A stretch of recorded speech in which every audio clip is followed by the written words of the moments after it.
Hi everyone. इस video में हम डिस्कस करेंगे नर्सिंग एथिक्स और लॉ के बारे में। आपका जो नर्सिंग एथिक्स का क्यूरिकुलम है जिसमें सारे टॉपिक्स आ जाते हैं, वो सारे टॉपिक्स आज हम इस एक वीडियो में डिस्कस करेंगे। सबका कंसेप्ट इस एक वीडियो में आ जाएगा। इट मीन्स आप एक वीडियो में पूरी एथिक्स को क्रैक कर रहे हैं। Okay, so let's get started. Nursing ethics, पहले बात करते हैं एथिक्स वर्ड की।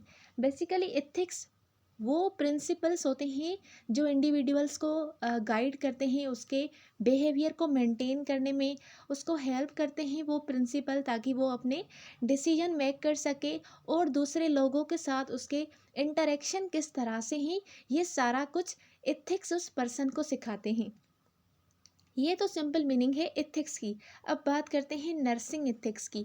नर्सिंग एथिक्स में वो प्रिंसिपल्स जो नर्स को गाइड करते हैं उसके बिहेवियर को मेंटेन करने में, और किस तरह से उसने हॉस्पिटल साइड में डिसीजन लेना है पेशेंट के रिगार्डिंग, ये सारा कुछ उसको एथिक गाइड करती है। और उस नर्स का पेशेंट के साथ किस तरह से रिलेशनशिप होना चाहिए, ये सारे जो प्रिंसिपल है ये नर्स के ऊपर जब अप्लाई होते हैं तो वो नर्स प्रोफेशनली वेल हो जाती है अपने उस जॉब के लिए। Okay, so this is called nursing ethics.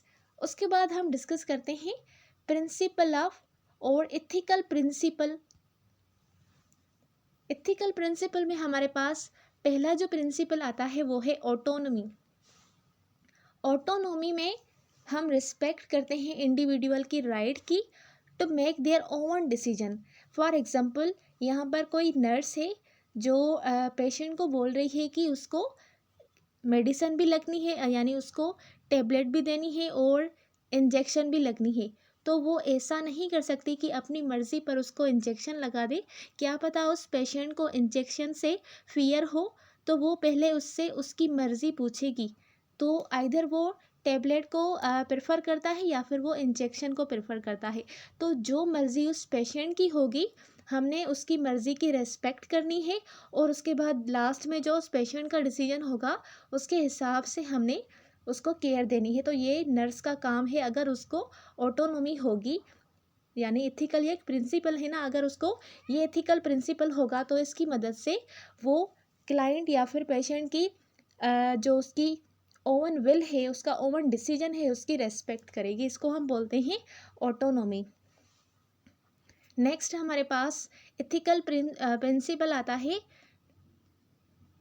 Non मेलिफिशेंस। Non मेलिफिशेंस में ऑब्लिगेशन होती है to do and cause no harm to others.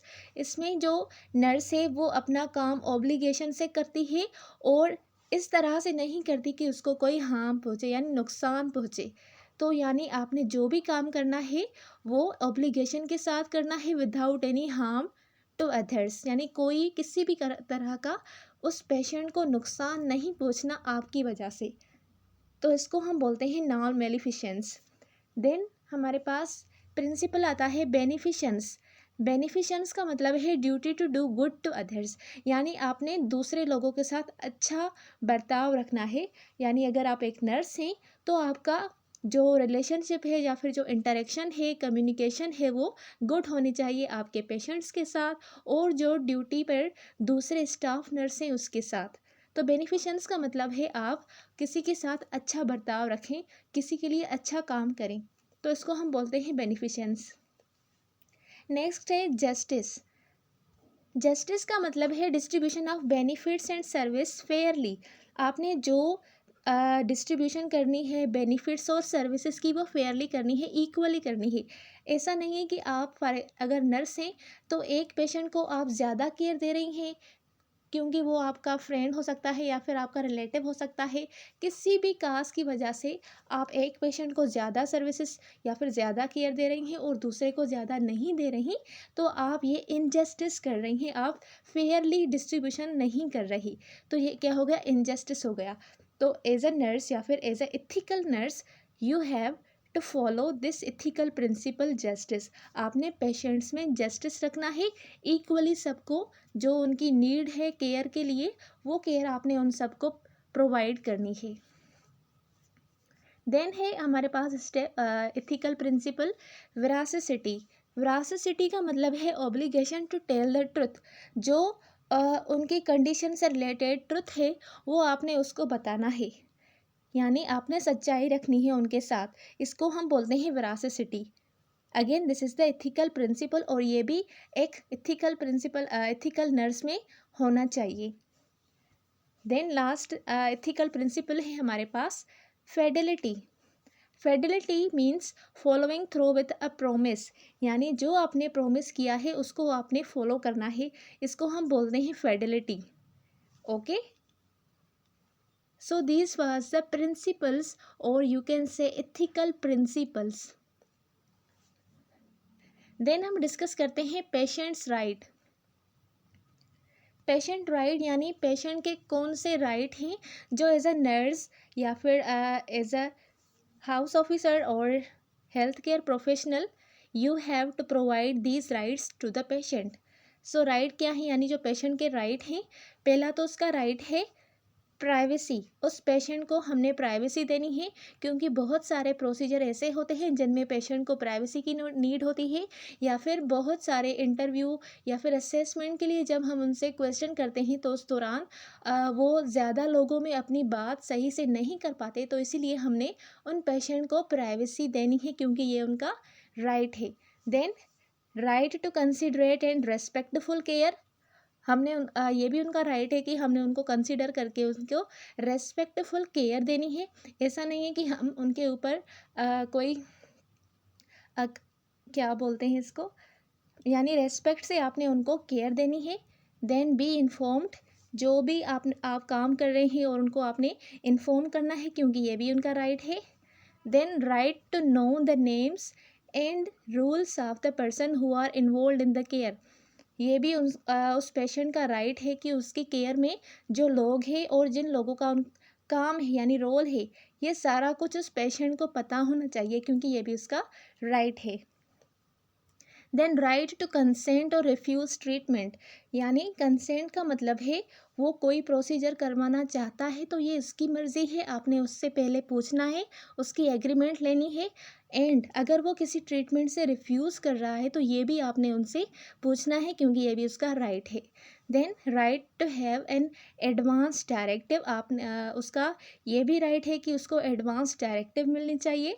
Then also they have right to obtain their own medical record and results, यानी उस patient के जो oven medical records और जो test lab test के रिजल्ट्स हैं, ये भी उनका राइट है कि उनको वो रिजल्ट्स या फिर रिकॉर्ड्स मिलने चाहिए। तो ये सारे राइट्स थे जो हमने पेशेंट को प्रोवाइड करने होते हैं हॉस्पिटल सेटिंग्स में।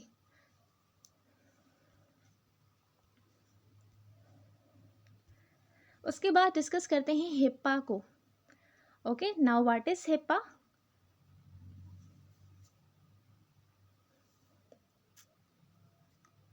ओके, हिप्पा जिसका फुल फॉर्म है the health insurance portability and accountability act. ये एक्ट है जिसका नाम है हिप्पा।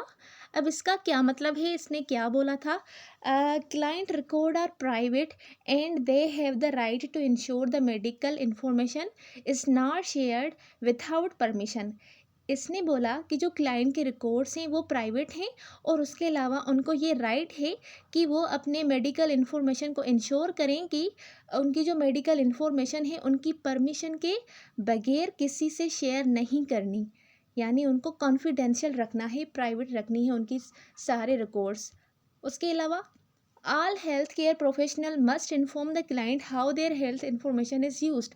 जो भी हेल्थ केयर प्रोफेशनल है उनको ये ज़रूर उस क्लाइंट को इन्फॉर्म करना है कि उनकी जो हेल्थ इन्फॉर्मेशन है वो किस तरह से यूज़ हो रही है, यानी उसकी इन्फॉर्मेशन लेने के बाद वो क्या करना चाहते हैं।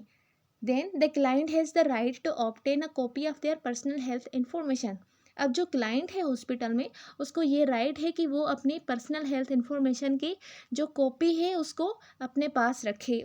Okay, so this was whole about HIPAA. ये हिप्पा का एक्ट था जिसने ये सारी बातें कही। देन डिस्कस करते हैं कंसेंट को। Now what is consent? Okay, so consent form एक डॉक्यूमेंट होता है जिसमें आउटलाइंस होती है in terms of condition of particular activity या फिर ट्रीटमेंट या फिर रिसर्च स्टडीज़, कुछ भी हो गया। तो ये एक डॉक्यूमेंट होता है, ओके, जिसमें हम उस पेशेंट की सिग्नेचर लेते हैं कि आपका ये प्रोसीजर होने जा रहा है, ये सर्जरी होने जा रही है, कुछ भी उससे रिलेटेड कोई प्रोसीजर, कोई टेस्ट वगैरह होने जा रही है, तो पहले आपने उससे कंसेंट फॉर्म सिग्नेचर करवानी है, जिसमें उसकी एग्रीमेंट होती है कि हाँ मैं ये प्रोसीजर करवाऊँगा। तो वो उसमें क्या होता है कि आप पहले तो वो प्रोसीजर लिखते हैं, उसके बाद उससे रिलेटेड जो साइड इफ़ेक्ट्स हैं, उसके बाद क्या कॉम्प्लिकेशंस हो सकती हैं, ये सारा कुछ उस कंसेंट फॉर्म में लिखा होता है। तो ये सारा कुछ पढ़ने के बाद जो पेशेंट है, आइदर वो विलिंग है वो प्रोसीजर करवाने के लिए या नहीं, तो लास्ट में वो सिग्नेचर करता है जिसको हम कंसेंट फॉर्म बोलते हैं, और उसके बाद ही हम वो प्रोसीजर करते हैं उस पेशेंट के ऊपर। तो इसको ही हम सिंपली कंसेंट बोलते हैं या फिर कंसेंट फॉर्म। ओके, उसके बाद हमारे पास टाइप्स आ जाते हैं कंसेंट की।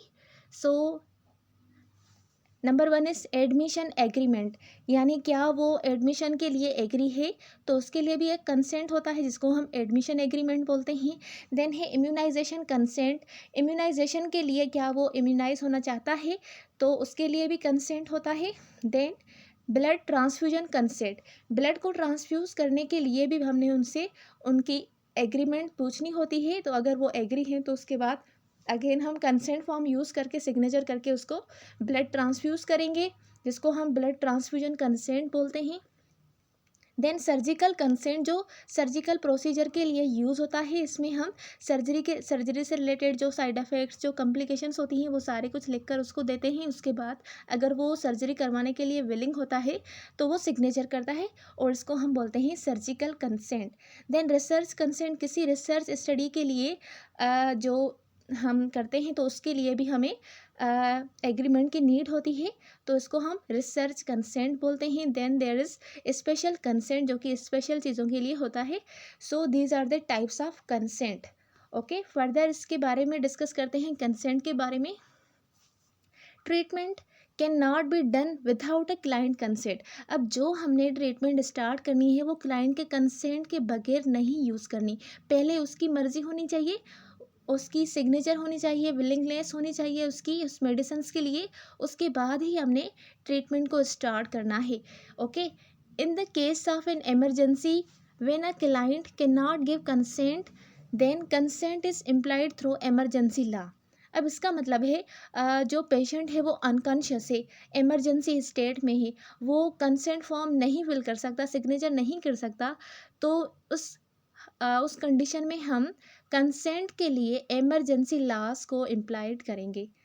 सो द माइनर अंडर 18, ठीक है, जैसे कि अंडर 18 वाले हो गए minors, consent must be obtain from a parent और लीगल गार्डियन, यानी जो पेशेंट अंडर 18 या फिर माइनर हैं उनके लिए जो उनका कंसेंट फॉर्म होना चाहिए, हमने उनके पेरेंट्स और उनके जो लीगल गार्डियन से उनसे लेना चाहिए।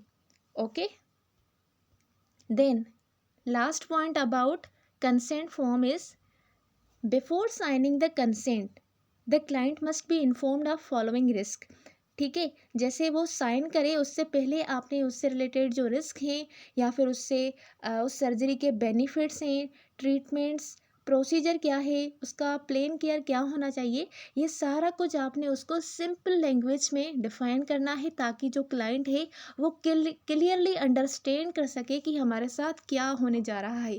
तो ये सारी बातें आपने उनको क्लियर लैंग्वेज और सिंपल अल्फाज में उनको बतानी है कि ये कुछ होने जा रहा है, इसके ये नुकसान है, ये इसके फ़वाइद हैं।